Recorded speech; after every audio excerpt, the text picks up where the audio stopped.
for having me here tonight and for allowing me to tell my story of how this issue became something that's very important to me.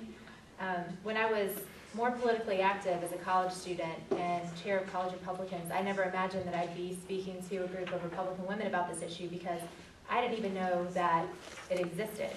So I really appreciate the chance to tell you about it. So as the mother of 3 children, I've had the unique experience of birthing in 3 very different environments. My first child, Emma, was born in an Army hospital in Fort Bragg, North Carolina. My second child, Jack, was born in a freestanding birth center in High Point, North Carolina. And my youngest little guy, George, was born at my house in Charlotte, North Carolina. So when I became pregnant with my first child, I delved immediately into natural childbirth books. There was no question that barring an emergency, my child was going to be born naturally. It was important to me for many reasons, but I'm not going to go over those reasons with you tonight because they're not really the point. I'm not here to sell you on natural childbirth. What I do want to point out is that in all the debates, pro-choice versus pro-life that we hear, what both sides often leave out is that when mothers do decide to have their child,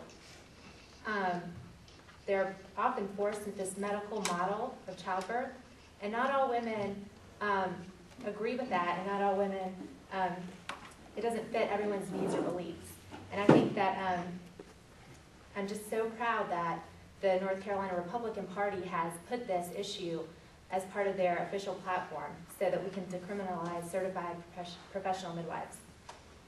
So when my first child was born, it was all natural in the hospital, just like I wanted, but it wasn't without contention. Every step of the way, I was fighting against routine but unnecessary interventions that I didn't want to have done. Birthing a 9-pound, 14-ounce baby,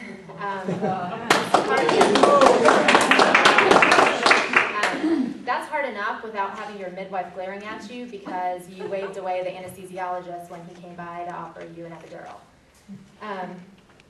So when I was expecting my second, I knew that a hospital birth was not for me. I wanted a supportive, non-medical environment to have my child. At the time, we were stationed at an Air Force base in Turkey. And my husband was transitioning to the civilian world, and we knew we'd be back to the United States before our second child was born. Our goal was to get back home to North Carolina. It was very important for me that my children be born and raised in North Carolina. I'm a very, very proud North Carolinian. I was a very quirky child. Actually, my friends will laugh at that because I'm still kind of quirky. But one of my quirks when I was a child was that I was obsessed with North Carolina trivia, history, geography, etc. I think one of the things I wanted to be when I grew up was the person who solved the mystery of the lost colony, or maybe the lighthouse keeper at Cape Lookout, because I didn't know that we didn't have those anymore. And if you want later, I could actually probably recite the North Carolina State Toast for you from memory because I know it. So when my husband got a job in Charlotte, we felt so lucky. We were so excited to be coming back to North Carolina. My 2-year-old and I came ahead to look for a house and to look for a home birth midwife. The house part was easy, even though it was 2006, so we paid too much. But the midwife part, that was pretty tricky. I found that home birth was legal in North Carolina, but finding a midwife who would actually attend your home birth was pretty tricky. I was 6 months along at the time, so I decided, I didn't really have time to figure it out, so I found a compromise, and I found a freestanding birth center in High Point.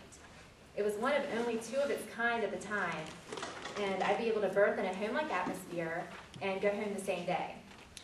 It was the supportive environment I wanted, but it felt a little ridiculous that I had to drive an hour and a half while in labor, and then drive an hour and a half back home with a brand new baby when I could have had the same experience at my house.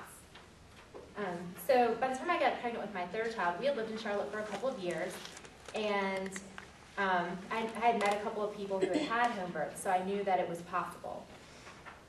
I started gathering information, and what I found was that legally in North Carolina, my husband, my mother, my neighbor, my mailman, or actually one of you, could legally attend my birth, just as long as you're not certified and trained as a certified professional midwife.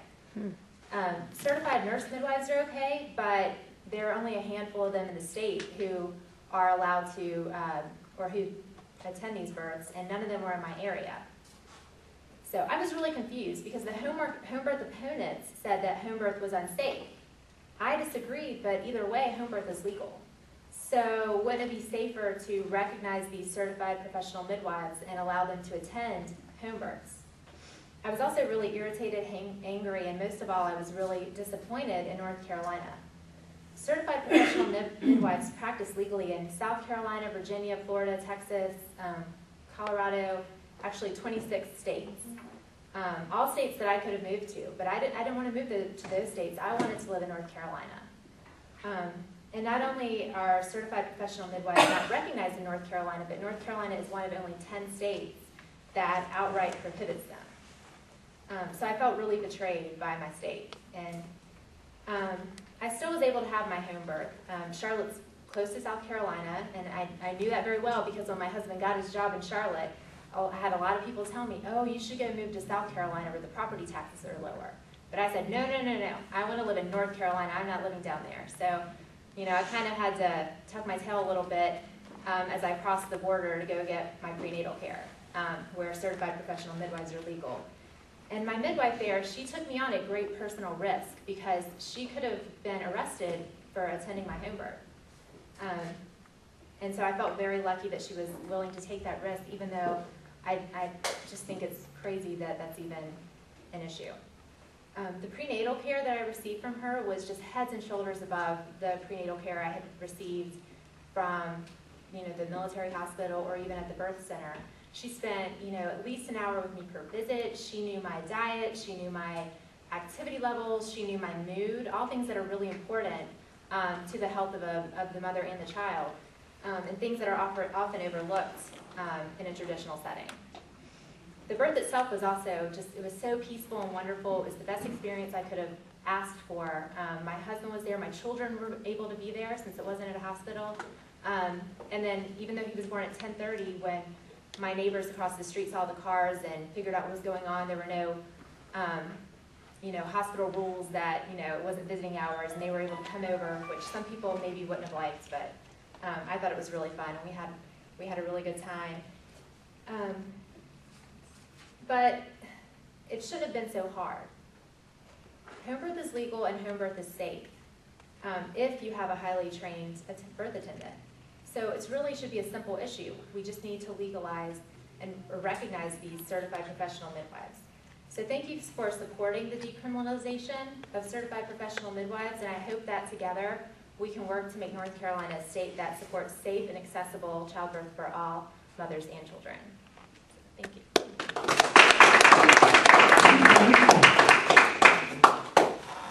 All right, I had no idea how me and you, Russ, are going to follow that. I've actually, well, I haven't, but my wife has had 4 home births. Our first was in Culpeper, Virginia, and it had just become legal there for midwives to practice. We got sick and tired of living, well, I got sick and tired of working in D.C. and driving all the way out to Culpeper, so we moved to Charlotte. And we had no idea that it wasn't legal here. We figured that it would be.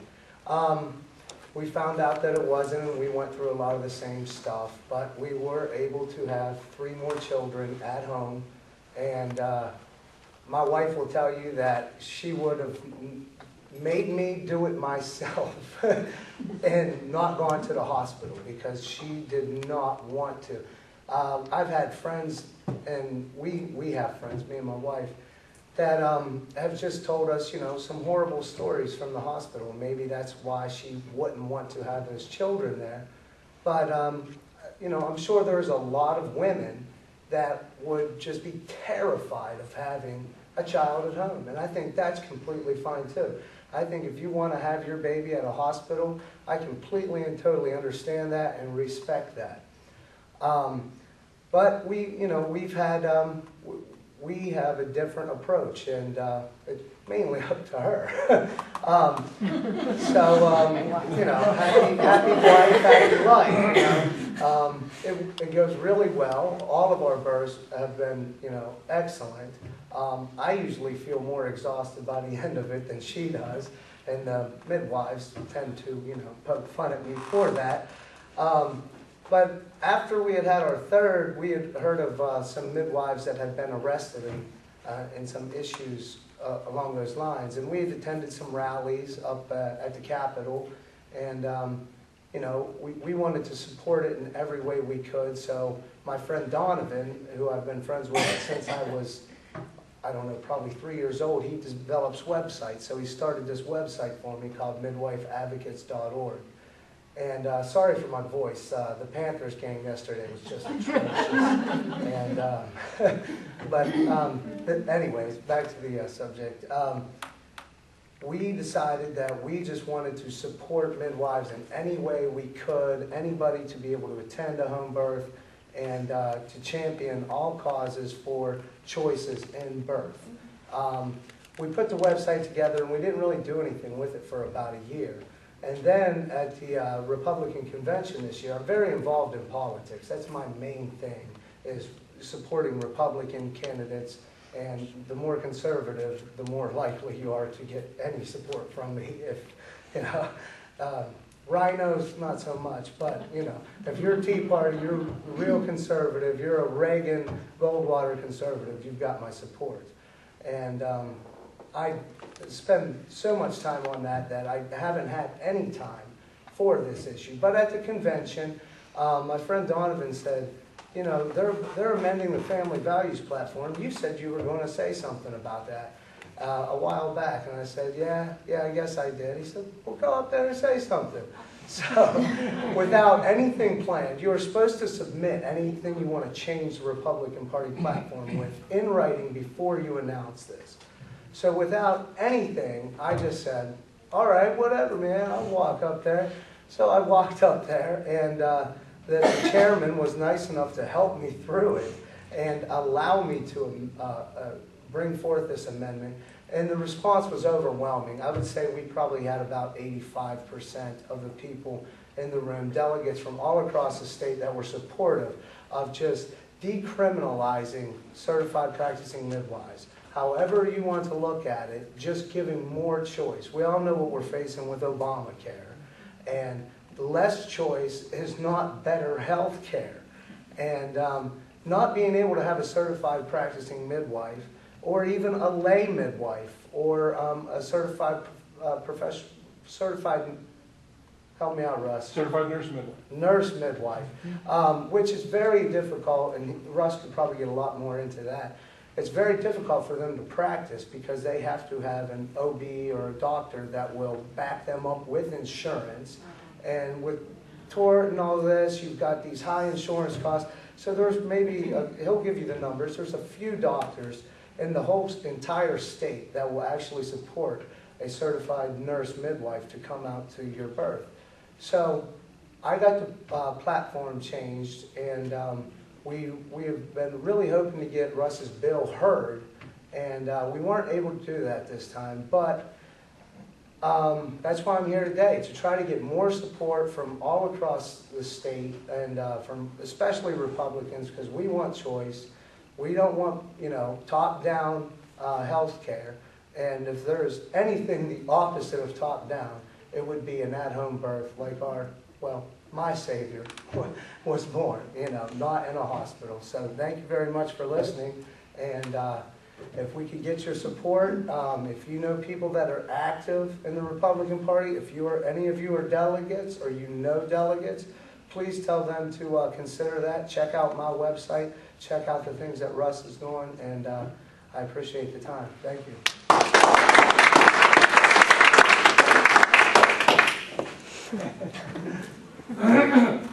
So I'm Russ Fawcett, Vice President of the North Carolina Friends of Midwives, and the first thing I'll say is that as an engineer and engineering manager, I did not come out of the box this way. And I credit Lisa's leadership in helping me evolve into an advocate.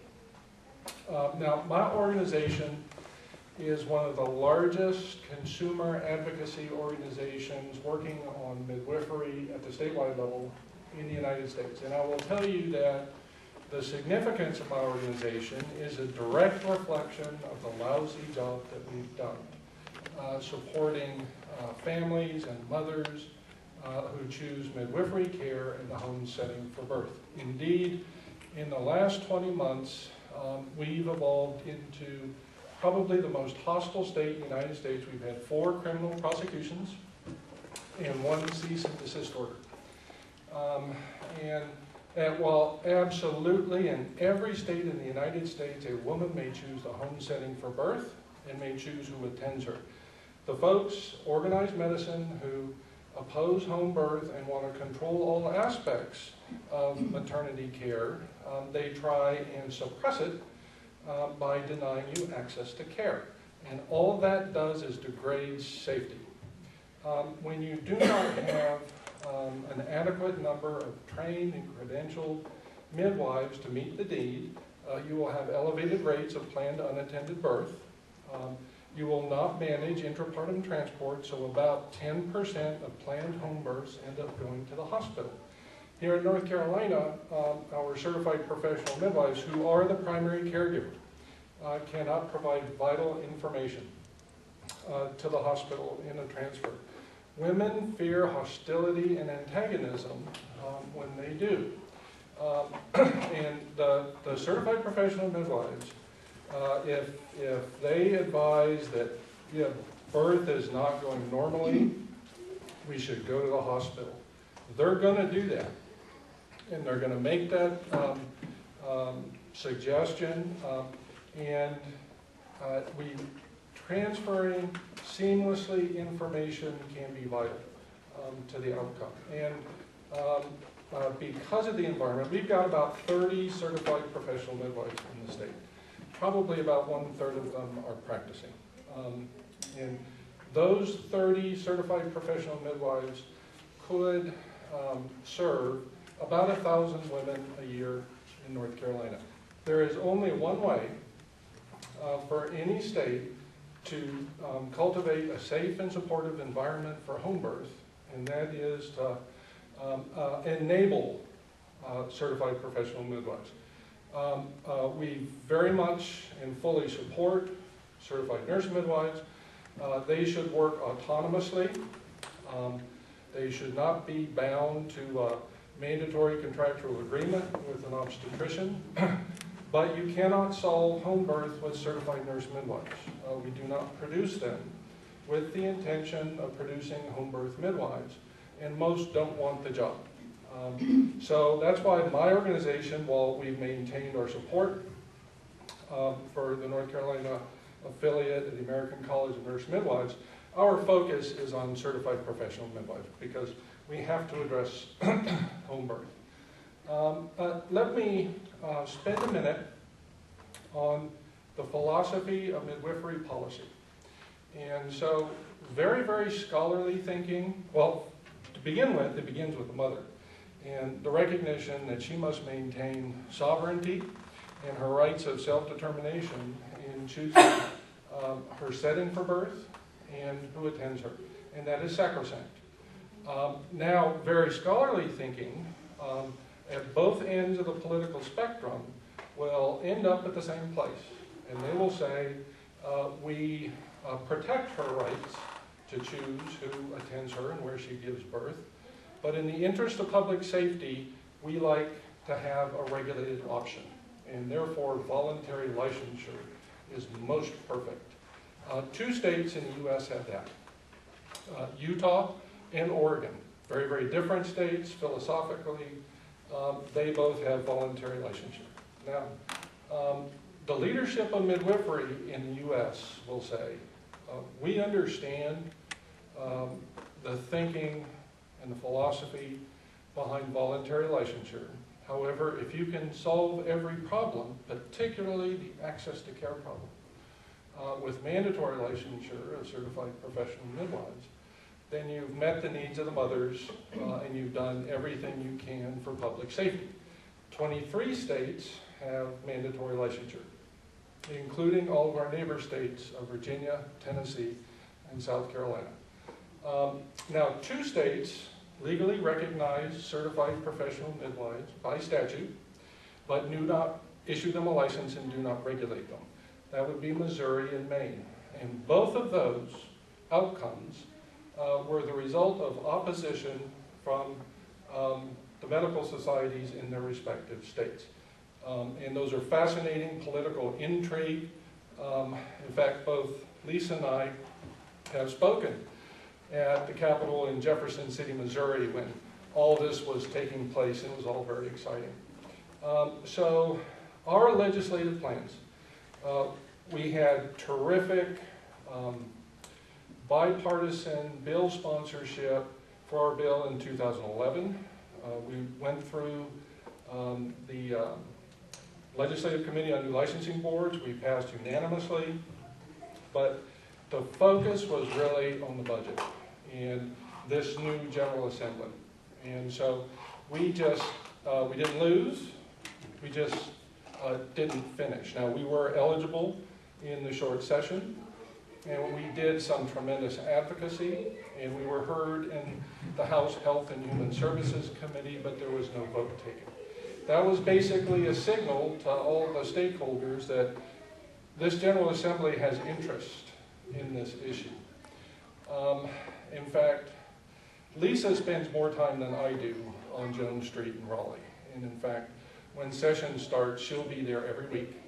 And when committees meet between sessions, she'll probably be there. On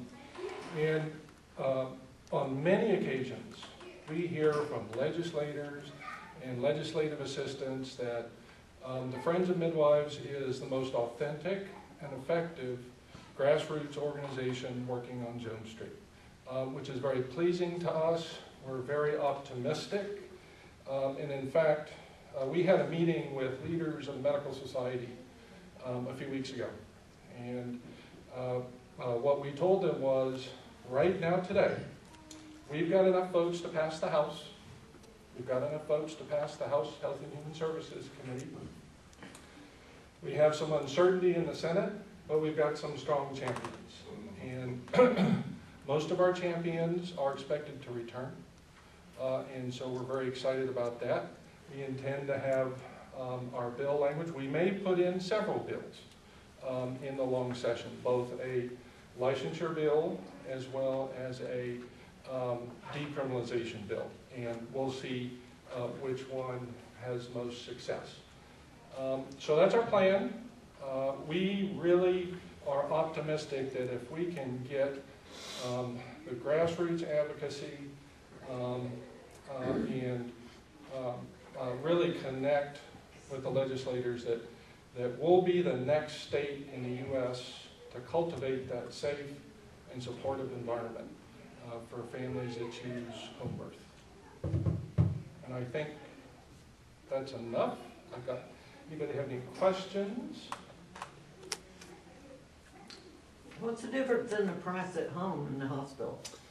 Oh, I'm so glad you asked that. So, That's for the question. the number that we use is that the average cost for a normal birth in the hospital is about $8,000.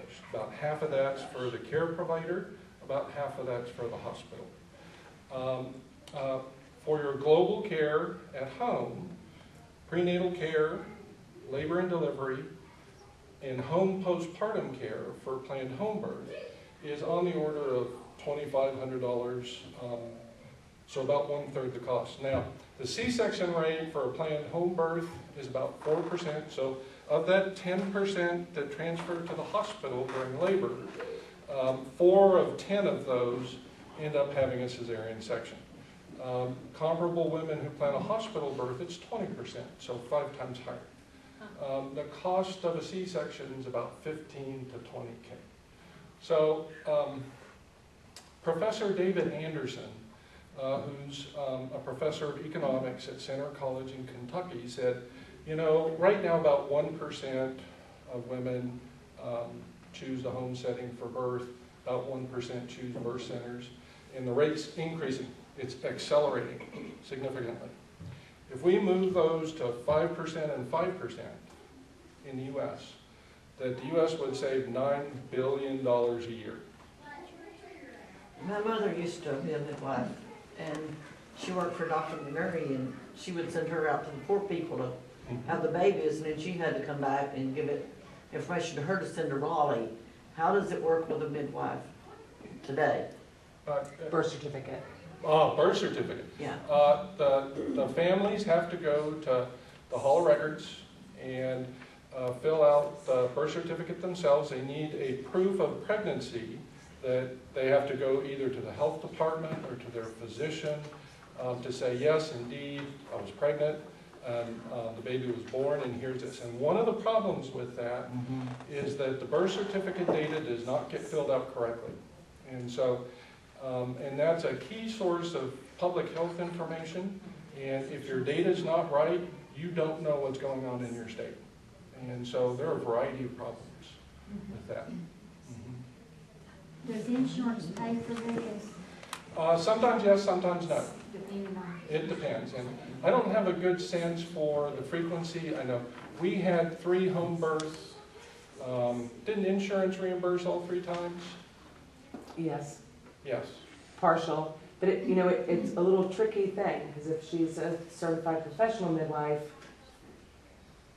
It's a risk. it's a risk for her as well to file your insurance. So many don't.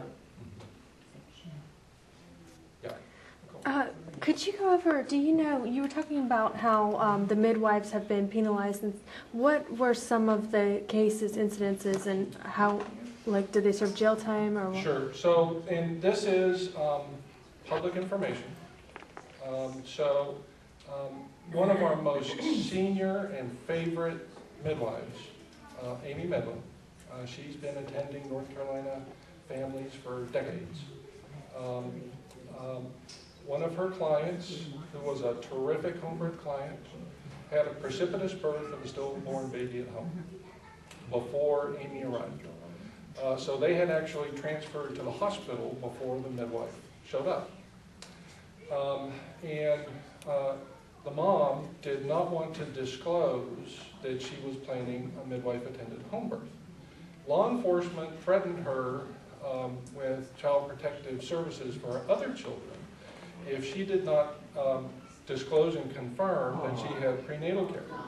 So Amy said, "You're not going to do this for me." Yeah, I was her midwife and she had real good prenatal care.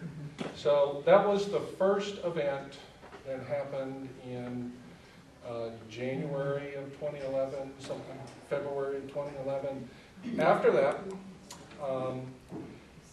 my organization gets bigger. So every time there's a crisis, my organization gets bigger. And we put over 600 people out in front of the Capitol that we then marched to the General Assembly. That was probably the biggest such rally of its kind in U.S. history. So there was another event, non-reassuring fetal heart tones. So the midwife is monitoring the baby during labor, and they're trained to identify when there's signs of fetal distress. So they called EMS, and law enforcement came with them. And so there's the second charging. That's kind of the same story with the third event, in which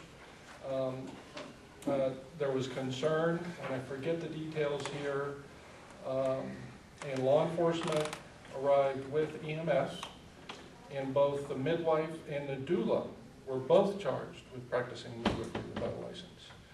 There was an event also. These are not all the same midwives. No. Just Nope. clear. Yep. So that's had a tremendous chilling effect. And, you know, right now, today, I don't know how many midwives are practicing right now. And I will tell you, if I don't know, then it's really hard to say. Then it's got to be hard for the mothers to find them. So, yeah. There's an example of a nurse midwife attended home birth in which EMS was called, and law enforcement showed up with the Midwifery Practice Act statute in their hand.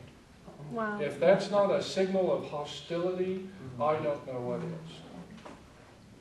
And what was the result of that? I think it was ultimately went away. They realized that they. Well, she was permitted to practice. That's right. That's right. So, you're welcome. Thank you. So, if anybody wants to, you can join the North Carolina Friends of Midwives. Just go to www.ncfom.org and be sure to join the Yahoo list. That's where we do our thing.